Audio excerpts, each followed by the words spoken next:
அப்பாவும் புள்ளையும் விளையாடுறதுக்கு பார்க்கறக்கு எவ்ளோ அழகா இருக்குல்ல. ஆனா இதுவே நைட் டைம் ஆனா அந்த பக்கம், இந்த பக்கம் திரும்பி படுத்துக்கிட்டே இருப்பா. ஆனா எங்களுக்கும் செம்மையா Uh-oh. டிஸ்டர்ப் ஆயிட்டு இருந்துச்சு. அப்பதான் எனக்கு யோசனை வந்துச்சு. சரி மேட்ரஸ வந்து சேஞ்ச் பண்ணி பார்க்கலான்னு சொல்லிட்டு, நான் சூஸ் பண்ண ஒரு பிராண்ட் தான் ஃப்ளோ மேட்ரஸ். நான் டைரக்ட்டா வெப்சைட்லயே சர்ச் பண்ண ஆரம்பிச்சுட்டேன். 3 டூ 4 வெரைட்டீஸ் இருந்தது. நான் சூஸ் பண்ணது வந்து ஆன்டி கிராவிட்டி. அத கிளிக் பண்ணி உள்ள போனோம்னாலே கிங் சைஸா, குயின் சைஸான்னு சொல்லிட்டு குடுத்ததுக்கப்புறம், வேணும்னா நம்ம கஸ்டமைஸ்டு சைஸ் கூட குடுத்துக்கலாம். அண்ட் வழக்கம் போல ஆட் டூ கார்ட் குடுத்துட்டு, ஃபார்ம் டீடைல்ஸ்லாம் ஃபில் பண்ணிட்டு, பே நவ் போடா. குடுத்து பே பண்ணி வாங்கிக்கலாம்.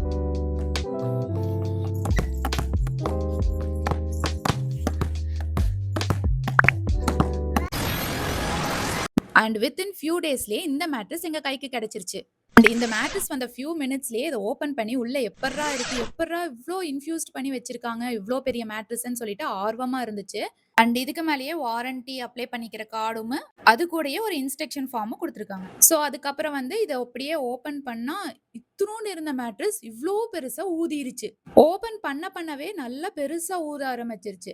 அண்ட் வித்தின் 1 ஹார்லயே ஃபுல்லா என்லார்ஜ் ஆயி படுக்கிற அளவுக்கு கம்ஃபோர்ட் வந்துருச்சு. அண்ட் எங்களோட பழைய மேட்ரஸ் எல்லாம் இவ்ளோ ஈஸி அண்ட் கம்ஃபோர்ட்டாவே இல்ல. இந்த மேட்ரஸ் வந்து ஓப்பன் பண்ண உடனே நாங்க டஸ்ட் இருக்கான்னு தான் பார்த்தோம். But no dust. இந்த மேட்ரஸ் 7 இன்ச் வரைக்குமே இன்கிரீஸ் ஆயிருக்கு. இது வந்து 100% ஆர்கானிக் டஸ்ட் ரெசிஸ்டன்ட் மேட்ரஸ். இந்த மேட்ரஸ பொறுத்தளவுக்கு 6 லேயர்ஸ் இருக்கு. இதுல ஃபர்ஸ்ட் லேயர்ல சார்கோல் இன்ஃப்யூஸ் பண்ணி ஒரு நார்மல் ஜிப் கவர் குடுத்திருக்காங்க. அழுக்காயிடுச்சுன்னா ஜிப் ரிமூவ் பண்ணி வாஷ் கூட பண்ணிக்கலாம். அண்ட் நெக்ஸ்ட் லேயர் வந்து 100% காட்டன் வந்து இன்னர் கவர் மாரி குடுத்திருக்காங்க. ஒரு மாரி வந்து நெட்டட் கிளாத் மாரி குடுத்திருக்காங்க.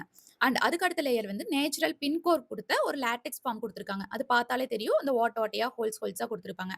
அடுத்தது வந்து டிரான்சிஷன் ஃபார்ம் லேயர். அதுக்கு அடுத்தது வந்து ஃப்ளோவோட ரெஸ்பான்சிவ் ஃபார்ம். அண்ட் அடுத்தது வந்து 3D ஏர் ஃப்ளோ டெக்னாலஜி ஃபேப்ரிக் கூட குடுத்திருக்காங்க. இந்த பெட்டோட பேக் சைடுல கிரிப்புக்காக இந்த மாரி ஒரு பேட்டர்ன் குடுத்திருக்காங்க.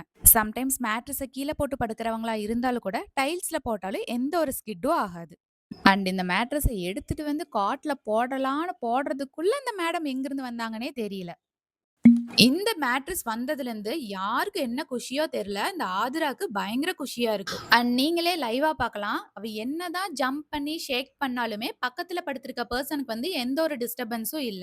அதுவும் இந்த டாட்லர் ஸ்டேஜ்ல நைட்ல 4 டூ 5 டைம்ஸ் எந்திரிக்கும்போது பயங்கர டிஸ்டர்பன்ஸா இருந்தது. நல்ல வேளை இதுக்கு ஒரு விடிவு காலம் வந்துருச்சுடா அப்படிங்கிற மாரி ஆயிடுச்சு. ஐ திங்க் இவங்க 2 பேருமே ஃபுல்லா ஆக்குபைட் பண்ணிருவாங்கன்னு. இந்த ஃப்ளோ மேட்ரஸோட பிளஸ் பாயிண்டே 10 இயர்ஸ் வாரண்டி குடுக்குறாங்க. மோர் ஓவர் 10 பிளஸ் இயர்ஸ் ஆனாலுமே இதோட ஷேப் மாறவே மாறாது.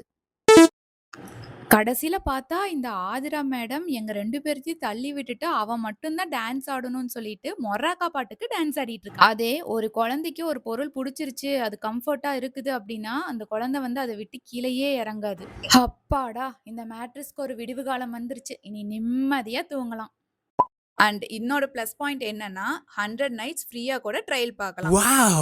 அண்ட் நாங்க வச்சிருந்த பழைய மேட்ரிக்ஸ் பத்தி சொல்லணும்னா, இந்த அளவுக்கு குதிச்சா வந்து அவ்வளோதான். டடக்கு டடக்குன்னு ஒரு பக்கம் சவுண்ட் கேட்கும். அண்ட் இன்னொரு பக்கம் வந்து இந்த மாரி வாட்டர் எல்லாம் வச்சு பண்ணுனோம்னா, வாட்டரே இந்நேரம் கமுந்திருக்கும். பட் இந்த மேட்ரிக்ஸ்லயே நாங்க அதே டெஸ்ட் தான் பண்ணி பார்த்தோம். ஒரு கிளாஸ் ஆஃப் வாட்டர் வச்சு பக்கத்துல ஆதிராவ ஜம்ப் பண்ண சொன்னதுக்கு, பக்கத்துல நாங்க கூட பயந்தோம். பட் ஆனா அதுலருந்து ஒரு டிராப் கூட விழுகவே இல்ல. அண்ட் நீங்களே ஸ்ட்ராங்கா கன்க்ளூட் பண்ணிக்கலாம். பக்கத்துல எந்த பெர்சன் படுத்திருந்தாலும் நோ டிஸ்டர்பன்ஸ்.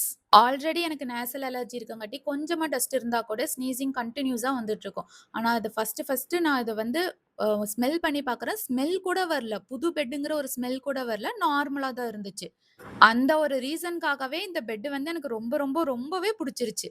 இந்த பிரைஸ்க்கு இந்த பிராண்ட் வொர்த்ன்னு கூட சொல்லுவேன். இவ்ளோ அட்வான்டேஜஸ் சொன்னதுக்கு அப்புறம் இன்னும் என்ன யோசனை? கோ வித் த ஃப்ளோவ இப்பவே ஆர்டர் பண்ணுங்க.